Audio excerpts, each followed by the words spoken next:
Muy buenos días, estimados estudiantes. El día de hoy vamos a iniciar con un tema nuevo, que es el tema de muros de contención. Para ello, tenemos una imagen en pantalla que nos ayuda a darnos cuenta de la necesidad de tener elementos verticales como muros para poder salvar niveles, ¿no? En este caso, pueden observar ustedes una vivienda y al borde de la vivienda hay un primer muro, un poco más abajo tenemos un segundo muro, luego un tercero y un cuarto muro, ¿no? Que están sirviendo para contener tierras. Esas tierras se utilizan para jardineras, pero adicionalmente permiten mantener estable a esa vivienda, debido a que estos muros han sido diseñados para contener tanto los pesos de la vivienda, pesos verticales, como empujes laterales que producto de esos pesos y del peso propio de la tierra se van a dar. Entonces por aquí tenemos ya una primera idea, un primer acercamiento de lo que puede ser un muro de contención, ¿no? Va a retener tierra, va a retener, también podríamos utilizar otros tipos de materiales. A veces, por ejemplo, en plantas donde se tiene carbón, se necesita construir un muro para colocar el carbón contra el muro, y ese carbón se va acumulando hacia arriba, por encima del muro incluso, pero el muro es el que retiene, evita que este material salga de un cierto límite, ¿no? Entonces va a permitir delimitar un espacio, poder utilizar tanto la parte superior como la inferior del muro. ¿Qué más podemos decir? Aquí a la derecha tenemos eh, una vía, por donde se observa un vehículo. Se observa que hay un gran talud digamos, el término del continente hacia lo que es el mar, pero observamos también que una parte está compuesta por un material, digamos, en estado natural, con cierta erosión, y otra parte tiene algún tipo de cubierta, al parecer de concreto. Aquí también se está buscando darle estabilidad a esta ladera, se está buscando darle estabilidad donde no existe este recubrimiento. Con el tiempo, por la humedad, el aire, etcétera, se va a ir desmoronando, ¿no? Va a haber lluvias, etcétera, va a irse perdiendo parte de la vía y va a tener que ir cortándose nuevos volúmenes de esta ladera para dar paso a esta carretera. Pero para evitarse eso, en la parte en donde se observa que ha sido trabajado con, por ejemplo, concreto, aquí seguramente el procedimiento utilizado ha sido adecuado para evitar que la erosión dañe de una manera rápida, pues, al talud, ¿no? Al material. Y ya no está expuesto, pues, un material que es tan deleznable como solamente un suelo o una roca que a veces es erosionada contra un concreto, ¿no? Entonces por aquí aparece el término ladera, terraza, talud, terraplén, y la palabra retención, contención, ¿no? Podemos observar también un terreno natural al lado izquierdo, luego un relleno, un relleno, una vía encima, una vía por donde está pasando un vehículo. En la parte más alta hay unos árboles cuyas raíces normalmente se aprovechan para darle estabilidad a ese talud natural. Si se cortan los árboles y se elimina la vegetación, es más fácil que el suelo empiece a soltarse ante lluvias, empiecen a haber deslizamientos. Y en la parte baja donde se echó el relleno se observa algún material que tiene como unas láminas. Estos materiales, como geomembranas, como geoceldas, etcétera, existen desde hace ya varios años y permiten dar estabilidad a rellenos, ¿no? Permiten dar estabilidad a rellenos. El objetivo nuevamente es que esta vía permanezca, que se pueda utilizar la parte superior, la parte inferior, ¿no? ¿Y dónde es que aparece entonces un muro de contención, ¿no? Porque aquí todavía no hay un muro, no hay un elemento de concreto reforzado y que cumpla la función de un muro, pero sí se está hablando por aquí, por lo menos, de estabilizar, ¿no? De dividir niveles y dar estabilidad a ciertas laderas o taludes. En ese otro caso, el terreno natural pudo estar, pues estoy pasando el cursor, un terreno que pudo haber sido horizontal, pero debido a la necesidad de pasar una vía que tiene una cierta pendiente, en este lugar la pendiente hace que el nivel de la vía quede varios metros por encima del nivel de la parte baja. Y para ello es necesario hacer rellenos de materiales seleccionados conformando lo que se denomina un terraplén. Entonces, en la medida que se van haciendo rellenos, se puede conseguir llegar a la cota esperada, a la rasante esperada, eh, pero debe existir una pendiente adecuada. Esto solo se puede hacer si hay espacio, es decir, si aparte de la vía, lo que hay a la izquierda o a la derecha de ella es propiedad del administrador de la vía, entonces puede sin ningún problema practicar este relleno, o si esta altura no es una altura pues muy grande, ¿no? Habrán límites económicos seguramente también que evaluar. Pero cuando no se requiere utilizar esta ladera como una zona plana, horizontal, sino que hay posibilidad de hacer este relleno, entonces se ejecuta lo que se denomina este terraplén. El problema va a ocurrir cuando necesitamos que terminada una vía o terminado un relleno se tenga un elemento vertical porque se quiere aprovechar el terreno que está abajo. Entonces ahí los terraplenes ya no funcionan. No pueden mantenerse con una pared, digamos con una superficie vertical, si es que no hay de por medio un muro que retenga ese material, ¿no? Y un muro que puede ser de concreto armado, y también hay otros. Entonces este más o menos es ese caso, ¿no? En donde quiero aprovechar este espacio para tener una jardinera y necesito una pared vertical. Aquí hay un muro, está hecho de piedra. En la parte que sigue, nuevamente tengo otra jardinera y entre ellas dos un elemento vertical, y así sucesivamente. Aquí tenemos un caso, ¿no? Terreno natural, se necesita tener una superficie horizontal hasta donde está la línea verde para aprovecharla para algún uso. Puede haber ahí una cancha de fútbol, puede ser simplemente un área de recreación, puede ser un espacio donde se quiere hacer una vía, donde se quiere colocar una vivienda, y la parte baja también necesita libertad para el tránsito, para algún uso. En esos casos ya no podemos mantener una pendiente inclinada, sino que necesitamos un elemento vertical y completar este relleno. Este es otro caso similar al de la vivienda que veíamos, en donde podrían existir varias terrazas distintas, cada una de ellas retenida parcialmente por un muro de contención. Si tengo este terreno y requiero hacer una excavación para plantear acá, por ejemplo, el pase de un viaducto, ¿no? Pero en este caso un viaducto enterrado, entonces podemos hacer estos cortes, donde colocaremos zapatas, colocaremos muros, y luego volveremos a rellenar los lados de la izquierda y la derecha para poder tener este espacio, ¿no? Por aquí podría estar pasando una vía, a esto podría ser simplemente el espacio para un sótano, etcétera, ¿no? Entonces, si se necesita utilizar el espacio superior, tanto izquierda como derecha, como el espacio inferior, pues lo más óptimo cuando hay poco espacio siempre es poder tener elementos verticales, ¿no? Y ahí es donde aparecen los muros de contención. Aquí tenemos una vía con varias curvas para poder ir bajando, porque la pendiente es una pendiente muy pronunciada si yo quisiera bajar de esta forma.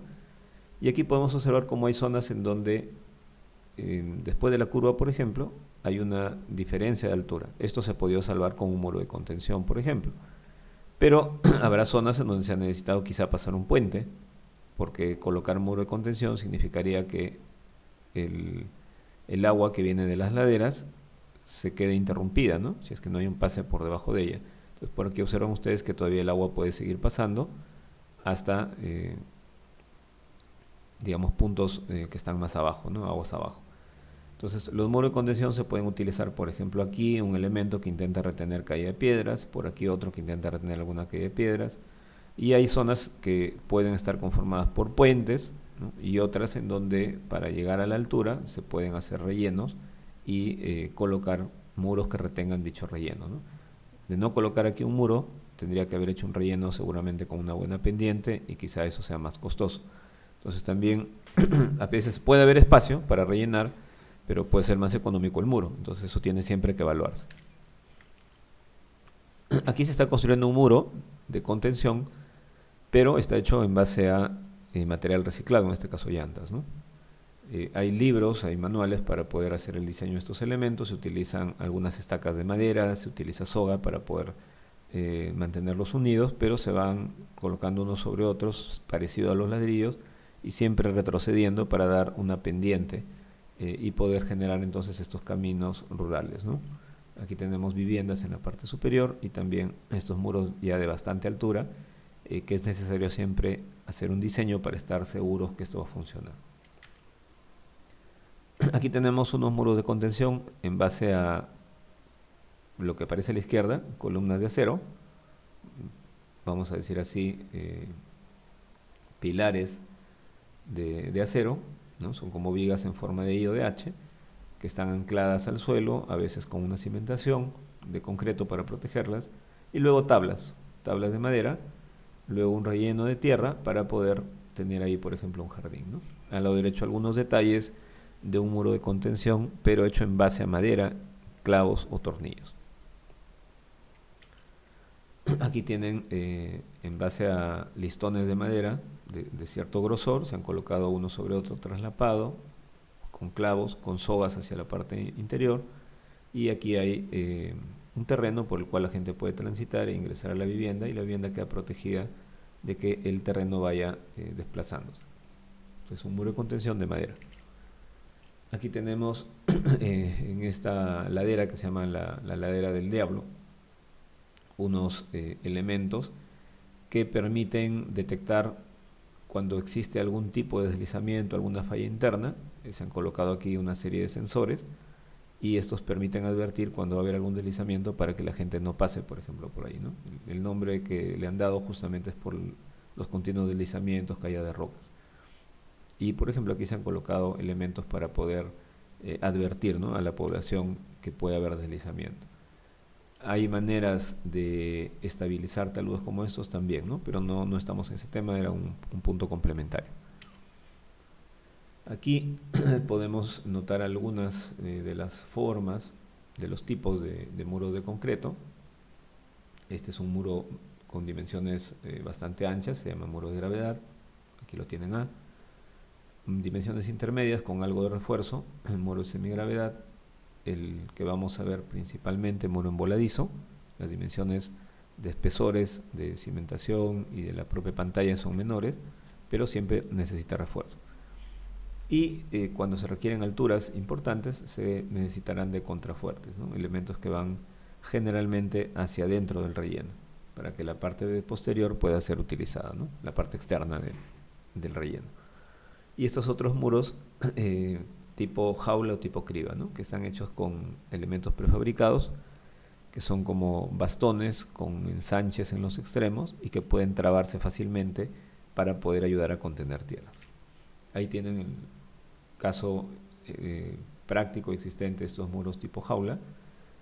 En los de la izquierda hay material de relleno, en este caso se ve que es una grava de tamaño bastante grande, que por la misma composición ya prácticamente no cae, ¿no? Hay poquísimas gravas en la parte baja, poquísimas elementos que han caído, pero hay una traba bastante fuerte y no se requiere más.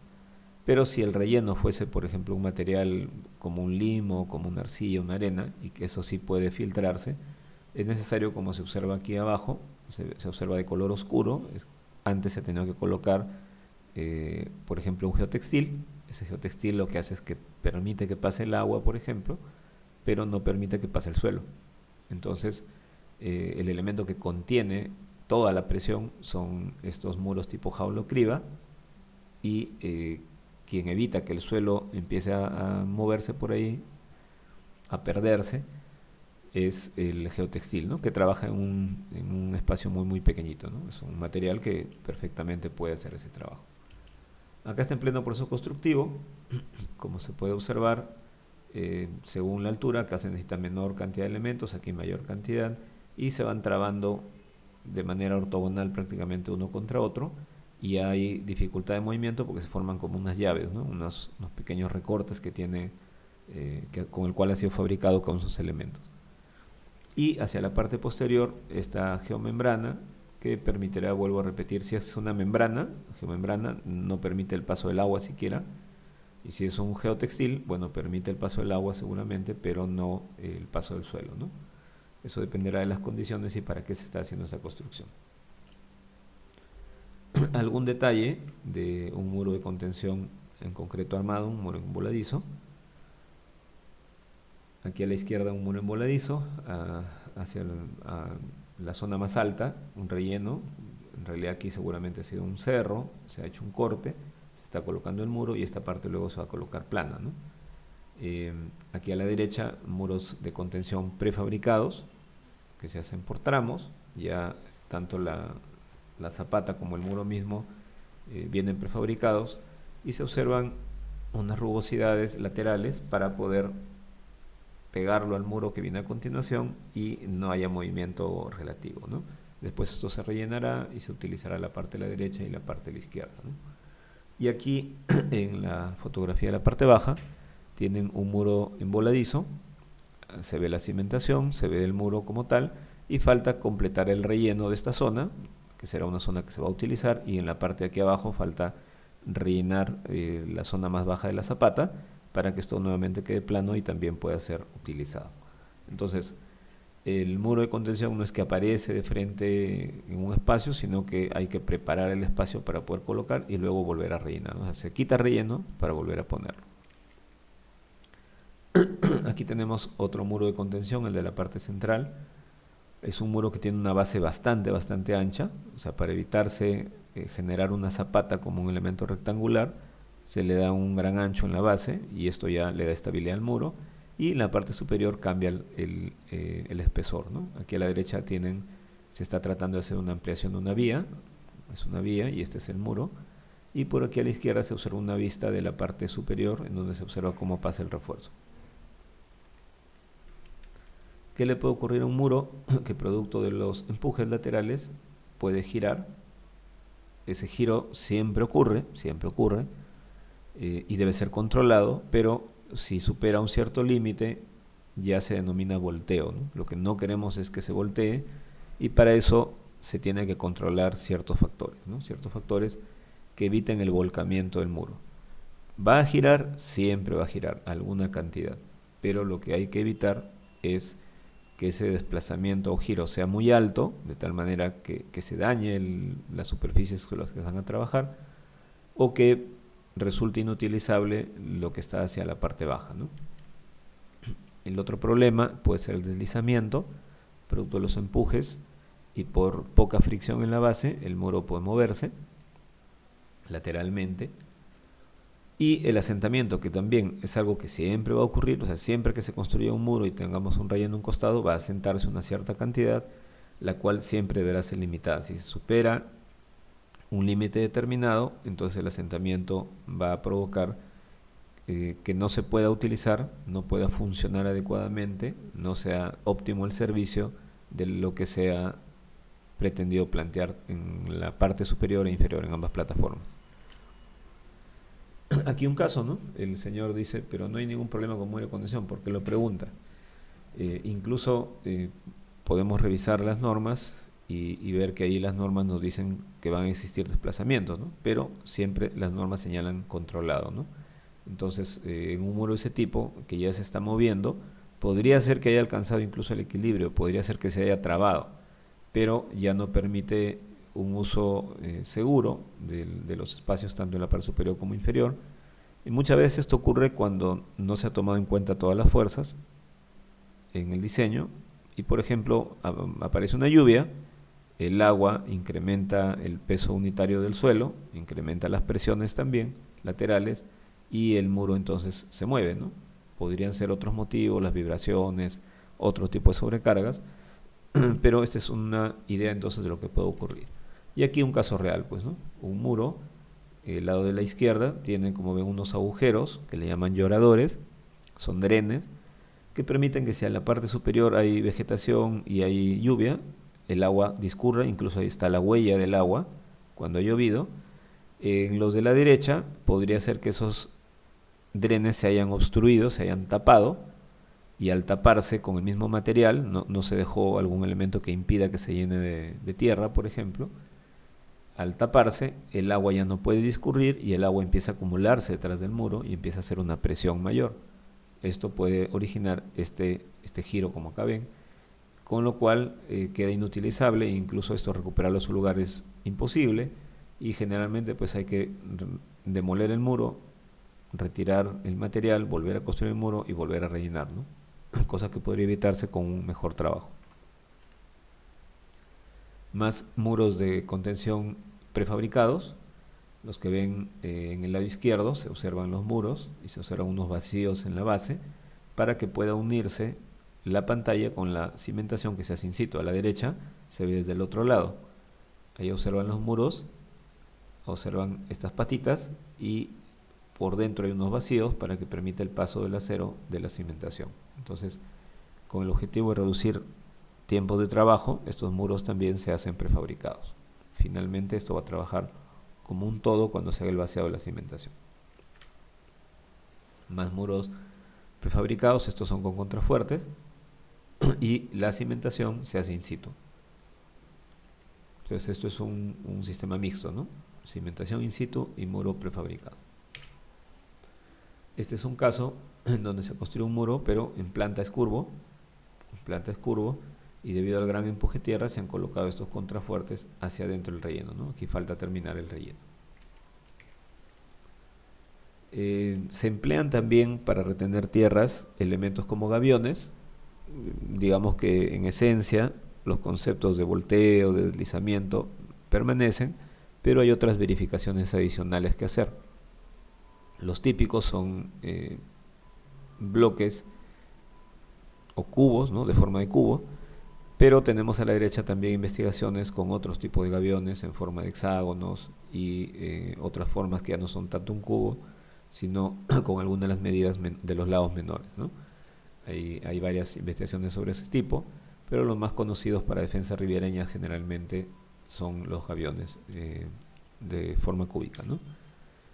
Se utilizan gaviones también junto con tierra embolsada. Aquí tenemos bolsas de plástico.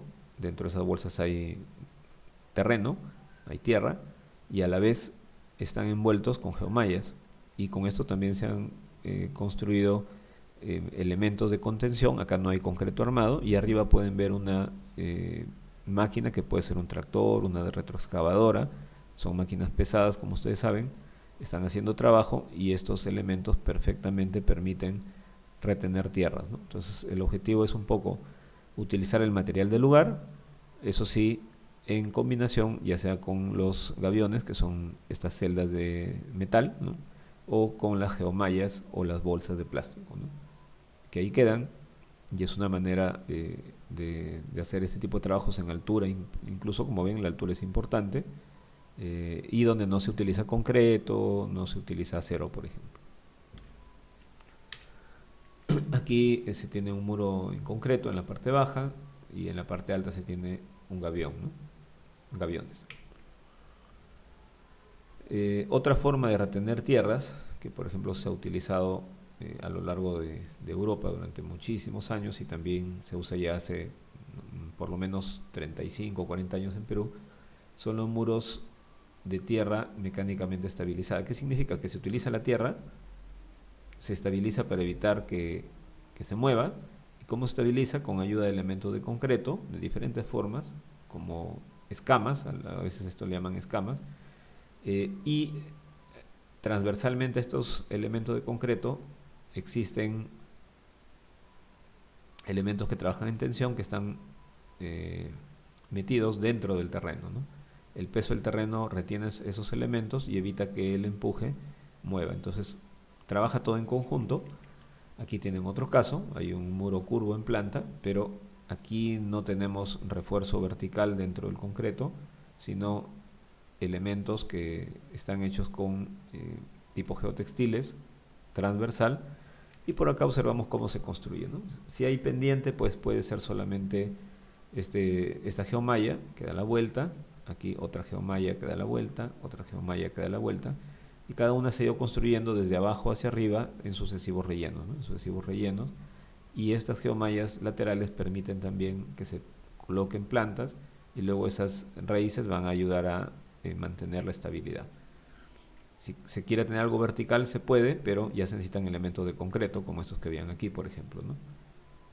Entre ellos hay una trabazón con algún elemento metálico, sí, ¿no? En vertical hay una trabazón, pero no hay un fierro continuo. Acá tienen estos elementos, un tipo de ellos. Acá están las geomallas, se va rellenando el material y estas mallas quedan en tensión y si esto se quiere mover hacia afuera, la malla trabaja hacia adentro, ¿no? Aquí hay otro tipo de geomallas. Aquí hay otro tipo, no se han colocado todos, esto no es recomendable, lo recomendable es hacer hilada por hilada y luego ir colocando, pero aquí bueno, lo han colocado en un solo paso y después estarán estirando. Ahí no se va a poder compactar bien, va a haber dificultades, ¿no? No es lo mejor el procedimiento. Aquí hay otro donde se observa, parece que todo fuera ladrillo, pero hay geomalla, incluso arriba se ha utilizado por una canchita de fútbol, ¿no? Ahí tienen más casos, mucho cuidado, por ejemplo, este tipo de piedras no debe haber en el relleno, piedras angulosas, piedras con filo, porque las mallas las van a cortar. Estas mallas trabajan muy bien en tracción, pero tienen poca resistencia cortante. Entonces, si utilizamos piedras de este tamaño, o sea, este es un relleno no controlado, pues estas piedras van a terminar cortando la malla y el muro va a perder estabilidad y va a fallar. Proceso de compactación, muros con tierra mecánicamente estabilizada y con diferentes colores en las unidades para darle un toque paisajístico. Aquí tienen otros, incluso con pequeños vacíos en medio. Y hay otros sistemas pues, para retener tierras, como estos pilotes que cuando esto está todo relleno se han hincado. Luego se ha hecho este muro anclado, son anclajes que están perforados, se ha dejado a cero para empalmar con el nivel siguiente, y este tipo de elementos de retención se utilizan cuando se hacen excavaciones principalmente, ¿no? O sea, mi objetivo es hacer una excavación para construir un sótano, para construir algo por aquí abajo. Entonces, durante la excavación, para evitar que el terreno se mueva, se utiliza este tipo de sistemas, ¿no? De pilotes con muros anclados. Pilotes también que han sido hincados, luego se han colocado vigas horizontales con anclajes y se ha ido retirando cortando el material, y aquí la máquina está volviendo a perforar para una siguiente viga, seguir anclando y seguir excavando, ¿no? Entonces son sistemas de contención de tierras generalmente provisionales o temporales. Aquí también sistema de contención de tierras para llegar a acceder a un sótano, se sigue perforando para colocar anclajes como estos, y estos pilotes han sido colocados al principio con mayor profundidad, ¿no? Aquí otro sistema similar, y este es un sistema así de anclajes pero permanentes. La estabilidad de toda la plataforma superior depende de este muro que ha sido anclado a través de anclajes permanentes, ¿no?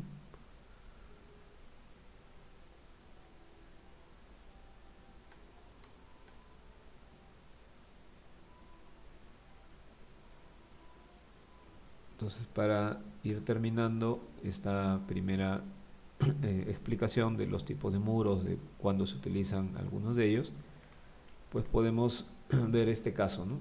Si un muro no se construye adecuadamente, vamos a suponer que aquí arriba le hemos colocado algún tipo de anclaje, pero no hay anclajes intermedios, la presión puede dañarlo en esta zona. Si no se coloca ningún anclaje, la flexión será toda en sentido contrario y las tracciones estarán por dentro del muro, en un muro voladizo por ejemplo. Aquí estamos en pleno proceso constructivo. Estos dados de concreto tienen los elementos de anclaje, son prefabricados ellos, y aquí se ha hecho un corte, hay agua incluso, como ven, falta cortar esta porción para volver a colocar otro elemento, y así se sigue bajando nivel a nivel para conseguir estabilizar un corte de terreno, ¿no? Este es otro sistema, ven viviendas a la izquierda, se han construido sobre una pendiente, eso es peligrosísimo, pero se le ha tratado de dar una solución clavando la tierra. ¿Cómo? Con estos denominados soil nailing o tierra claveteada, ¿no? Que son anclajes que se colocan a corta distancia, y aquí se colocan mallas de refuerzo y se trabaja con concreto, con chocre, ¿no? Aquí se puede observar a la derecha el mismo sistema. Cuando se hacen excavaciones en vertical se puede usar esto, pero digamos separado cada metro 20, metro 40, ¿no? En cambio aquí esto podría ser, por ejemplo, cada 4, cada 5 metros, estos elementos cada 5 o 6 metros, ¿no? O sea, acá se puede tener mayor separación porque los anclajes tienen 10, 12, 14, 15 metros. Son anclajes de 80 toneladas, de 100 toneladas cada uno, de 40 toneladas, ¿no? Cuando se tiene esto, cada anclaje a veces tiene 10 toneladas, 6 toneladas, son anclajes para menor carga y por eso deben ir más cercanos, ¿no? Y se utilizan en suelos que son muy deleznables. O sea, yo no podría hacer un corte de 4x4 sin que se me venga el relleno, ¿no? Entonces debo hacer cortes pequeños y voy a ir realizando este anclaje. Aquí está el chocre, ¿no? En este caso atrás hay una pared de ladrillos. O sea, esto no es un elemento de retención, pero nos ayuda la imagen para puedan comprender de qué trata el chocre, ¿no? Es concreto lanzado que inmediatamente ocupa su espacio, empieza a endurecer y, como ven, no cae, ¿no? No se cae como un concreto normal. Eso es para evitar el uso de encofrados. Es un concreto que nos permite hacer un uso rápido, generalmente se utiliza en tunelería o en esos sistemas de retención como el soil nailing, ¿no? Acá tienen otro similar para darle estabilidad a este corte. Y finalmente, un caso donde se utiliza el soil nailing para retener primero el corte, luego un relleno, porque por aquí va a haber traslado de vehículos. Este relleno debe ser un relleno de buena calidad, pero además de manera horizontal se ven las geogrids, ¿no? Para conformar lo que es tierra armada. Entonces pueden haber sistemas múltiples como estos, no solamente la tierra armada, sino antes un soil nailing, por ejemplo, ¿no? Bien, esto es lo que quería hasta aquí comentarles. Luego les estaré pasando alguna información adicional.